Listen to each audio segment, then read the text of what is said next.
ಬಂದು ಇವತ್ತು ಬಿಲ್ಲಿಂಗ್ ಆಗಿದೆ. ಡಿಸೆಂಬರ್ ನಾವು ಮುಗಿಸಿದ ತಕ್ಷಣ ನಿಮ್ಮ ಗೃಹಲಕ್ಷ್ಮಿ ಹಣ ಹೆಂಗೆ ಅಂದರೆ ಯಾವ ಕ್ಷೇತ್ರದಲ್ಲಿ ಚುನಾವಣೆ ನಡೀತದೆ ಆ ಕ್ಷೇತ್ರಕ್ಕೆ ಮಾತ್ರ ಬಿಡುಗಡೆ ಆಗುತ್ತೆ, ಅವಾಗ ಮಾತ್ರ ಬಿಡುಗಡೆ ಆಗುತ್ತೆ. ಖಂಡಿತ ಅದು ಆಧಾರಿತವಾದಂಥ ಒಂದು ಆರೋಪ.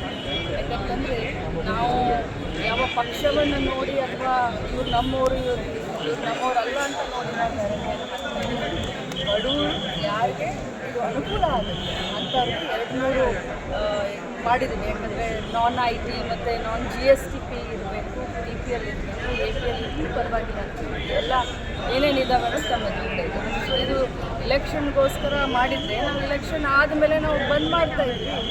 ನಾವು ಎಲೆಕ್ಷನ್ಗೋಸ್ಕರ ಮಾಡಲಿಲ್ಲ. ನಾವು ಕೊಟ್ಟಂಥ ಭಾಷೆ ಪ್ರತಿ ಹಾಕ್ತೀವಿ, ಪ್ರತಿ ತಿಂಗಳು ಕೂಡ ಹಾಕ್ತೀವಿ. ಯಾರೂ ಕೂಡ ಗೊಂದಲಕ್ಕೆ ಒಳಗಾಗ್ತೀವಿ. ಗೃಹಲಕ್ಷ್ಮಿ ಫಿಲ್ಟರ್ ಏನಾದರೂ ಆಗುತ್ತಾ ಮೇಡಮ್? ಇದು ಖಂಡಿತ ಪರಿಷ್ಕರಣೆ ಏನಿಲ್ಲ. ಈಗ ಯಾರ್ಯಾರು 4 ವರ್ಷ ಅವರ ಸರ್ಕಾರ ಇದ್ದಾಗ ಏನೆಲ್ಲ ಗನಂದಾರಿ ಕೆಲಸಗಳನ್ನು ಮಾಡಿದ್ರು, ಆ ಗನಂದಾರಿ ಕೆಲಸಗಳು ಅವರ ಆಶ್ವಾಸನೆಗಳು ಎಷ್ಟು ಜನರಿಗೆ ತಲುಪಿದ್ದಾವೆ ಒಂದು ಅದರ ಅವಲೋಕನ ಮಾಡಿ ನಂತರ ನಮ್ಮ ಟೀಕೆಯನ್ನು ಮಾಡಿ.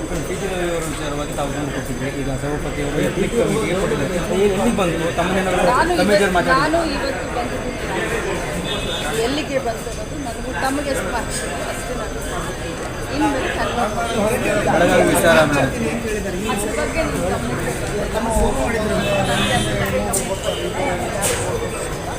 ನಾನು ಹಾಸ್ಪಿಟಲ್ನಲ್ಲಿ ನನ್ನ ಆರೋಗ್ಯವನ್ನು ವಿಚಾರಣೆ ಮಾಡಲಿಕ್ಕೆ